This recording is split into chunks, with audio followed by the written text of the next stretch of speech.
Doctor ortho Ayurvedic oil and capsule. अब दर्द भी घुटने टेकेगा।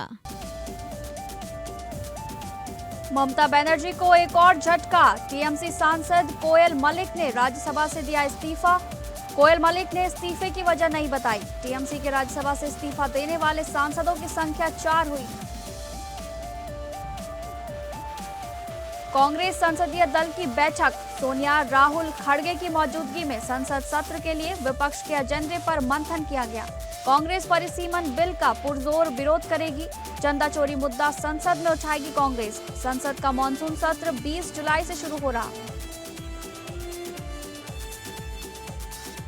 आजम खान को बड़ा झटका। रामपुर विकास प्राधिकरण ने जौहर यूनिवर्सिटी की 40 में से 38 इमारतें गिराने का दिया आदेश। निर्माण ध्वस्तीकरण के लिए 15 दिन की दी गई मोहलत। Sultanpur MP MLA session court से राहुल गांधी को बड़ी राहत। मानहानि केस में राहुल गांधी की आवाज के नमूने की जांच वाली बीजेपी नेता की याचिका खारिज। 18 जुलाई को होगी मुख्य सुनवाई। मजिस्ट्रेट कोर्ट में चलेगा मूल मुकदमा। विधायक पल्लवी पटेल का अलग अंदाज। खेत में धान की रोपाई कर रही महिलाओं के बीच पहुंची। किसानों से बातचीत कर उनकी समस्याएं भी सुनी।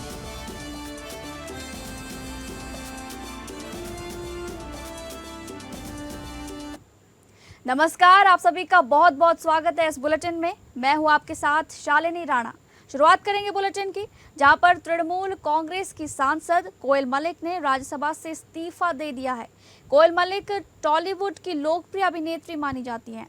कोयल मलिक का इस्तीफा पश्चिम बंगाल की पूर्व सीएम ममता बनर्जी के लिए एक और झटका माना जा रहा है। बुधवार को पार्टी नेता मदन मित्रा ने भी ममता का साथी छोड़ दिया था और ऋतव्रत खेमे में चले गए थे। आज अब सांसद कोयल मलिक ने राज्यसभा से इस्तीफा दे दिया है। कोयल मलिक का असली नाम रुक्मिणी मलिक है।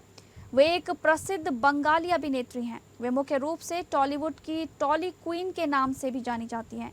राज्यसभा के चेयरमैन सीपी राधाकृष्णन को लिखे एक पत्र में कोयल मलिक ने कहा कि वे अपने पद से इस्तीफा दे रही हैं। कृपया इसे स्वीकार किया जाए। उन्होंने राज्यसभा के सभी अधिकारियों और सदस्यों को धन्यवाद दिया है। कोयल मलिक के इस्तीफे की वजह सामने नहीं आ पाई है। न ही उन्होंने राज्यसभा के चेयरमैन को भेजे पत्र में इस वजह का जिक्र किया है। कोयल मलिक के इस्तीफे के साथ ही टीएमसी के राज्यसभा से इस्तीफा देने वाले सांसदों की संख्या अब 4 हो गई है। इससे पहले सुखेंदु शेखर रॉय, सुष्मिता देव और प्रकाश चिक बराइक ने राज्यसभा से इस्तीफा दिया था।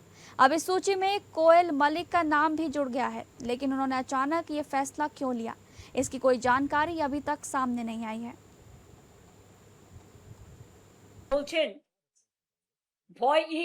बोले पुलिस के देखे एजेंसी दिए भय देखाচ্ছেন, তারা একটু শিক্ষা নিন। অভিষেক অনেক খারাপ আপনাদের কাছে, বাহানা হয়ে গেছে ওটা।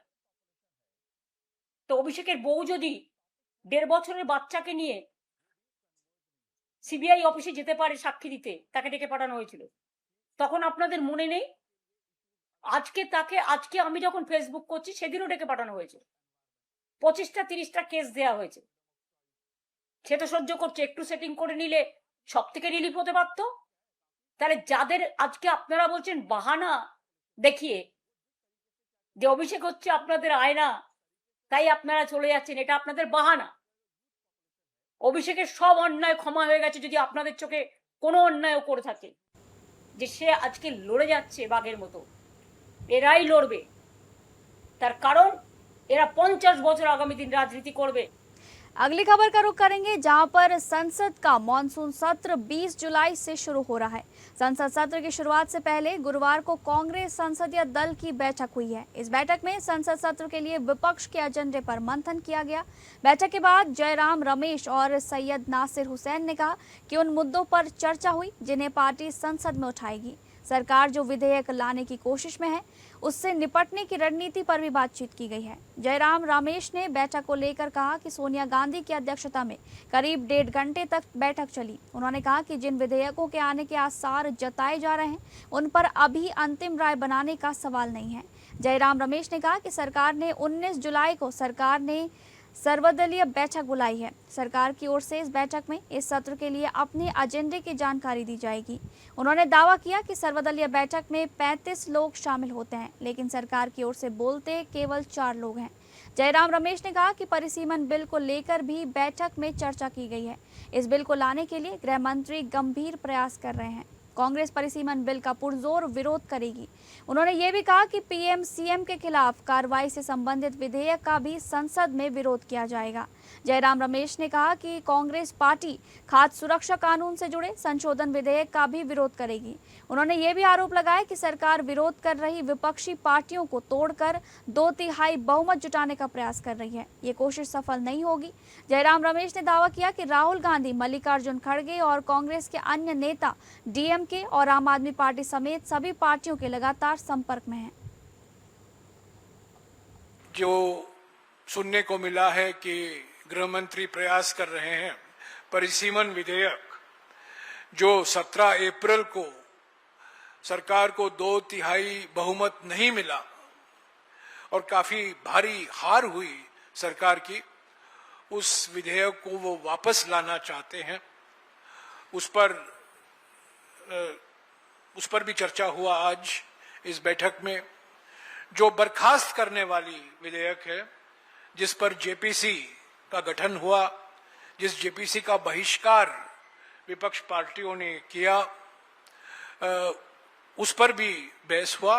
और कांग्रेस पार्टी हमेशा हमारी ये राय रही है, हम परिसीमन विधेयक का पूरा विरोध करेंगे, करते रहेंगे।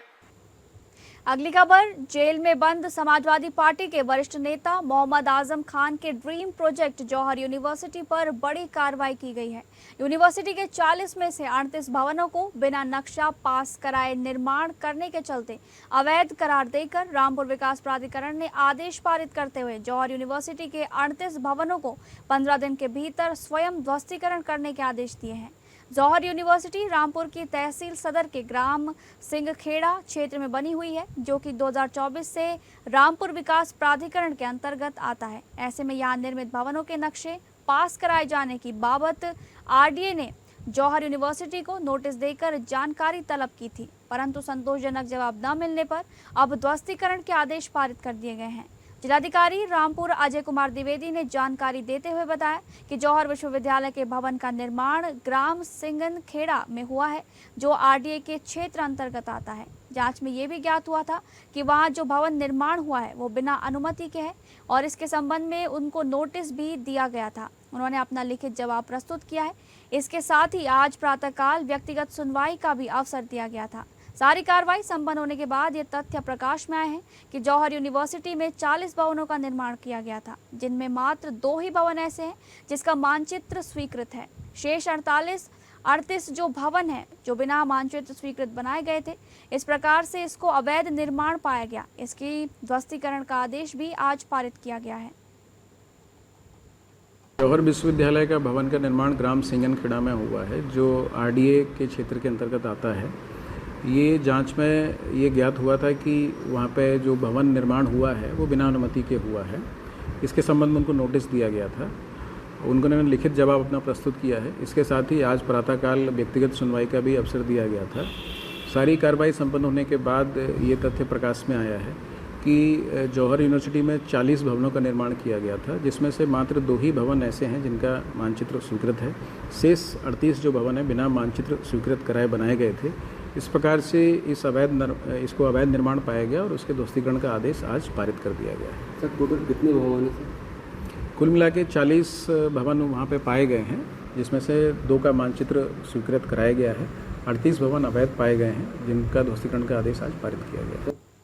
अगली खबर, सुल्तानपुर में गृह मंत्री अमित शाह के खिलाफ विवादित टिप्पणी के आरोप से जुड़े मानहानि के मुकदमे में आवाज नमूने की जांच के लिए भाजपा नेता विजय मिश्रा की तरफ से राहुल गांधी के खिलाफ एमपी एमएलए सेशन कोर्ट में लंबित निगरानी याचिका पर एमपी एमएलए कोर्ट जज की अदालत ने अपना फैसला सुनाया है। स्पेशल जज ने मजिस्ट्रेट में लंबित बहस की कार्यवाही को टालना गलत मानते हुए भाजपा नेता की निगरानी याचिका स्वीकार करने का कोई अधिकार नहीं पाते हुए उनकी याचिका खारिज कर दी। निगरानी याचिका खारिज होने से स्पेशल मजिस्ट्रेट शुभम वर्मा की अदालत में लंबित मानहानि के मूल मुकदमे में 18 जुलाई को होने वाली सुनवाई का रास्ता साफ हो गया है। पूर्व में मजिस्ट्रेट कोर्ट ने मामले में राहुल गांधी को व्यक्तिगत बंद पत्र व जमानतनामा पेश करने एवं फाइनल बहस के लिए कार्यवाही नियत की थी। इसी बीच गत 12 मार्च को परिवादी विजय मिश्र की तरफ से राहुल गांधी के आवास की जांच व मिलान विधि विज्ञान प्रयोगशाला से कराने के लिए अर्जी दी गई थी। मजिस्ट्रेट कोर्ट ने परिवादी की अर्जी को गत 2 मई को खारिज करते हुए पूर्व में जारी कार्यवाही के अनुसार बहस करने व जमानतनामा पेश करने का आदेश जारी किया था, पर मजिस्ट्रेट कोर्ट के आदेश को चुनौती देते हुए परिवादी भाजपा नेता ने एमपी-एमएलए सेशन कोर्ट में निगरानी याचिका प्रस्तुत की थी और मजिस्ट्रेट कोर्ट में लंबित मामले में बहस की कार्यवाही रोक दी गई थी। फिलहाल निगरानी याचिका खारिज होने से भाजपा नेता को मजिस्ट्रेट कोर्ट के बाद सेशन कोर्ट से भी झटका लगा है। आज माननीय राहुल गांधी जी के मामले से संबंधित एक निगरानी एमपी-एमएलए कोर्ट नंबर 5 के यहाँ विचाराधीन थी और निगरानी निरस्त की गई। निगरानी निरस्त होने के बाद मूल पत्रावली में 18 जुलाई 2017 में नियुक्त की गई है। निगरानी निरस्त होने के बाद मूल पत्रावली में बहस की सुनवाई जो है वो आगे कार्यवाही की। लोक जनशक्ति पार्टी की प्रदेश कार्य समिति की बैठक उत्तर प्रदेश की राजधानी लखनऊ में आयोजित की गई। इस दौरान चिराग पासवान ने कहा कि पार्टी अपने विस्तार की तरफ बढ़ रही है। उन्होंने कहा कि मेरे पिता रामविलास पासवान के हृदय में बसने वाला प्रदेश उत्तर प्रदेश हमारी प्रथम प्राथमिकता होगी। राजधानी लखनऊ में लोक जनशक्ति पार्टी की प्रदेश कार्य समिति की बैठक में पार्टी प्रमुख चिराग पासवान ने उत्तर प्रदेश की सियासत को लेकर एक बड़ा शंखनाद कर दिया है। चिराग ने साफ कर दिया है कि लोजपा अब यूपी में अपने पैर मजबूती से पसारने के लिए पूरी तरह तैयार है।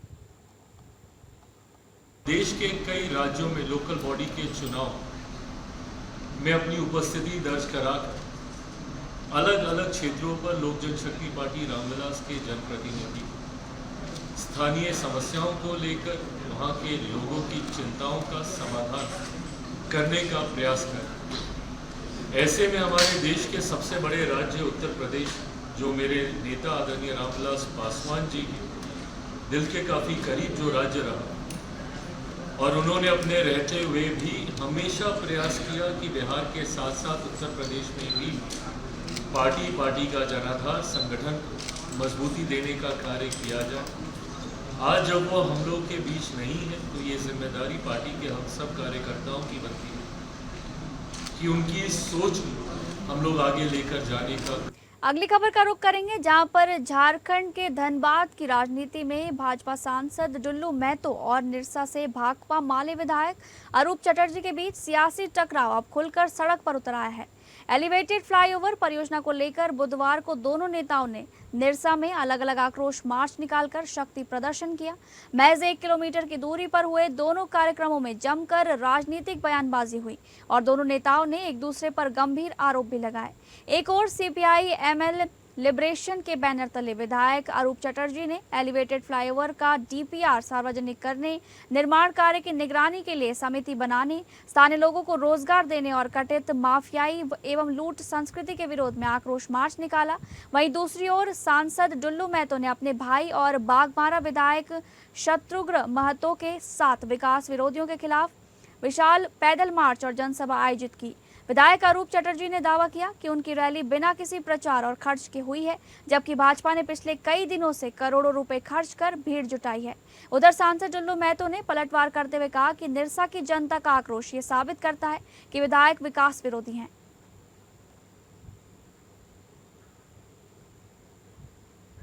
उत्तर प्रदेश के कौशाम्बी जिले में सिराथू से विधायक पल्लवी पटेल का अलग अंदाज देखने को मिला। एक कार्यक्रम में जाते समय उन्होंने रास्ते में अपनी गाड़ी रुकवाई और खेत में धान की रोपाई कर रही महिलाओं के बीच वो पहुंच गईं। इस दौरान उन्होंने किसानों से बातचीत कर उनकी समस्याएं भी सुनी।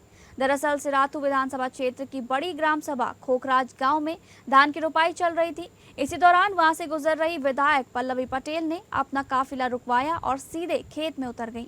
उन्होंने महिलाओं के साथ धान की रोपाई की और खेती किसानी से जुड़ी चुनौतियों तथा मौजूदा हालात की जानकारी भी ली। खेत में मौजूद किसानों और महिलाओं से बातचीत के दौरान विधायक ने फसल की लागत, उपज और उचित मूल्य जैसे मुद्दों पर चर्चा की।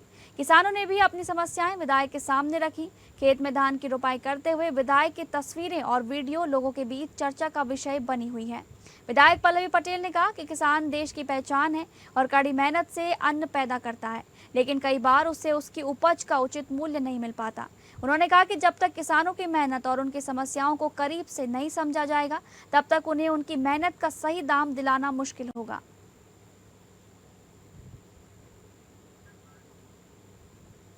सुप्रीम कोर्ट ने उत्तराखंड हाई कोर्ट को नैनीताल से हल्द्वानी ले जाने का रास्ता खोल दिया है।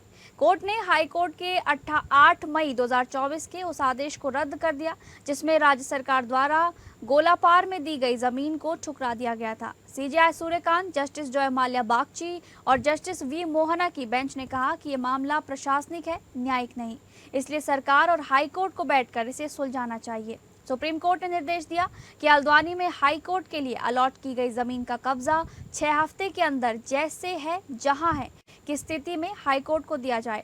जमीन ट्रांसफर का नोटिफिकेशन 8 हफ्ते में जारी हो।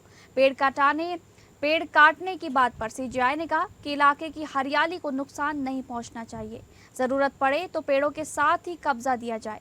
सीजेआई ने टिप्पणी की कि हाईकोर्ट का काम इस तरह के प्रशासनिक फैसले देना नहीं है। राज्य सरकार ने हल्द्वानी के गोलापार में 26 हेक्टेयर जमीन हाईकोर्ट की नई बिल्डिंग के लिए दी थी, लेकिन हाईकोर्ट ने कहा था कि 75% जमीन वन क्षेत्र है और पेड़ नहीं काटे जा सकते।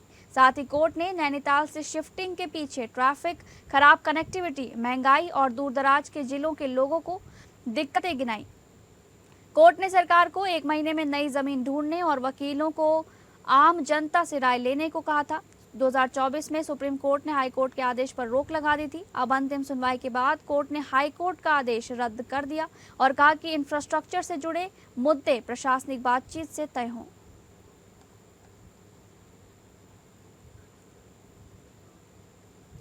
आस्था, श्रद्धा और उत्साह के बीच छत्तीसगढ़ की राजधानी रायपुर में भी भगवान जगन्नाथ की भव्य रथ यात्रा निकाली गई। इस पावन अवसर पर मुख्यमंत्री विष्णुदेव साय और राज्यपाल रमेन डेका गायत्री नगर स्थित भगवान श्री जगन्नाथ मंदिर पहुंचे, जहां उन्होंने भगवान जगन्नाथ, भगवान बलभद्र और माता सुभद्रा की विधि विधान से पूजा अर्चना की।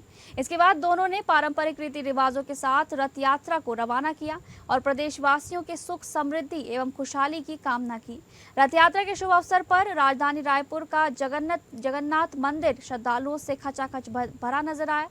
मुख्यमंत्री विष्णुदेव साय और राज्यपाल रमेन डेका ने भगवान जगन्नाथ, भगवान बलभद्र और माता सुभद्रा की पूजा अर्चना कर प्रदेश की सुख, समृद्धि और खुशहाली की प्रार्थना की। पूजा के बाद पारंपरिक विधि विधान के साथ रथ यात्रा को रवाना किया गया। इस दौरान बड़ी संख्या में श्रद्धालु जय जगन्नाथ के जय घोष के साथ रथ खींचते नजर आए। मुख्यमंत्री ने कहा कि भगवान जगन्नाथ की कृपा से छत्तीसगढ़ निरंतर विकास के पथ पर आगे बढ़े और प्रदेश में सुख, शांति और समृद्धि बनी रहे। रथ यात्रा के दौरान मंदिर परिसर पूरी तरह भक्तिमय माहौल में डूबा रहा। आज रथ दुरतिया है, जगन्नाथ यात्रा है, तो सबसे पहले समस्त छत्तीसगढ़ वासियों को रथ दुरतिया जगन्नाथ यात्रा की बहुत बहुत बधाई, बहुत बहुत शुभकामनाएं।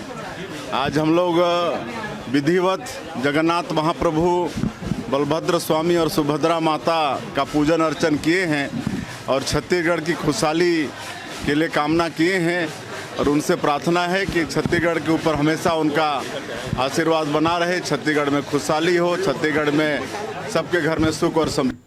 अगली खबर का रुख करेंगे, जहां पर क्रॉसिक रिपब्लिक थाना क्षेत्र की GH7 सोसाइटी में लिफ्ट अखाड़ा बन गई। बुधवार सुबह पूर्व AOA पदाधिकारियों के बीच लिफ्ट के अंदर हुई मारपीट का वीडियो सोशल मीडिया पर वायरल हो रहा है।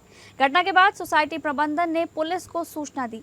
एक पक्ष ने थाने में शिकायत देकर कार्रवाई की मांग की है और पुलिस मामले की जांच कर रही है। बुधवार सुबह लगभग 8 बजे टावर 8 की लिफ्ट में पूर्व AOA पदाधिकारी दीपक चोपड़ा और प्रहलाद कुमार आमने सामने आ गए। किसी बात को लेकर दोनों के बीच पहले तीखी नोकझोंक हुई और कुछ ही देर में विवाद हाथापाई तक पहुंच गया।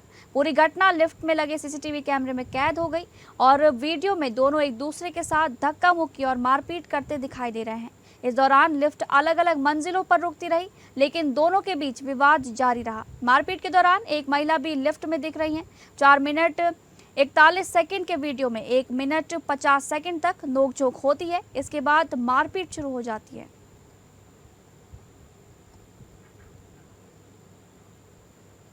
भारत के सबसे बड़े न्यूक्लियर पावर प्लांट कुडनकुलम से जुड़े हजारों दस्तावेज लीक हो गए हैं। न्यूज एजेंसी रॉयटर्स के मुताबिक हैकर्स ग्रुप वर्ल्ड लीक्स ने डार्क वेब पर इन दस्तावेजों को अपलोड करने का दावा किया है। इनमें पावर प्लांट के कुछ हिस्सों में ब्लूप्रिंट, सप्लायर्स की लिस्ट, कंट्रोल रूम और अन्य रिकॉर्ड सार्वजनिक किए गए हैं। सर्वर मई में हैक हुआ था, जून में दस्तावेज लीक का दावा किया गया और इसकी जानकारी अब सामने आई है। तमिलनाडु के कुडनकुलम प्रोजेक्ट पर काम कर रहे अनिल अंबानी के रिलायंस ग्रुप ने माना है कि third party data centre company Yotta का सर्वर हैक किया गया। इसकी जानकारी सरकार को दे दी गई है। परमाणु सुरक्षा विशेषज्ञों का कहना है कि डार्क वेब पर मौजूद ये दस्तावेज अगर असली हैं, तो इनके जरिए कोई हमलावर न्यूक्लियर पावर प्लांट के सपोर्ट सिस्टम, सप्लाई चेन और सुरक्षा व्यवस्था को बेहतर ढंग से समझ सकता है, जिससे सुरक्षा जोखिम बढ़ सकती है। साल 2019 में भी कुडनकुलम न्यूक्लियर पावर प्लांट के प्रशासनिक नेटवर्क में उत्तर कोरिया से जुड़े हैकर समूह का मालवेयर मिलने की पुष्टि हुई थी। उस समय NPCIL ने कहा था कि संयंत्र की परिचालन प्रणाली प्रभावित नहीं हुई थी।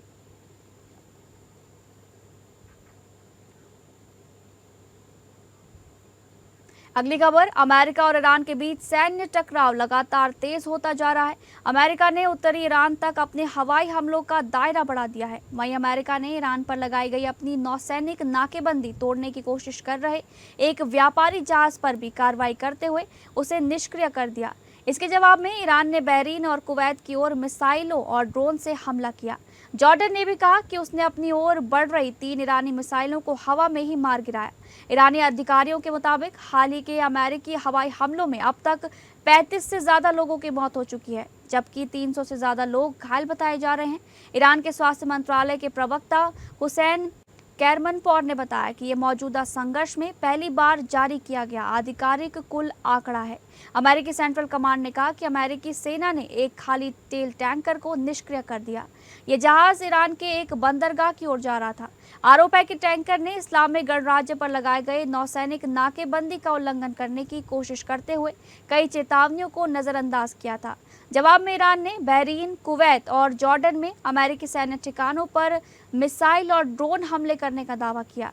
बहरीन और कुवैत में मिसाइल अलर्ट जारी किया गया, जबकि जॉर्डन ने 3 ईरानी मिसाइलें मार गिराने की जानकारी दी। तो फिलहाल इस बुलेटिन में बस इतना ही। नमस्कार।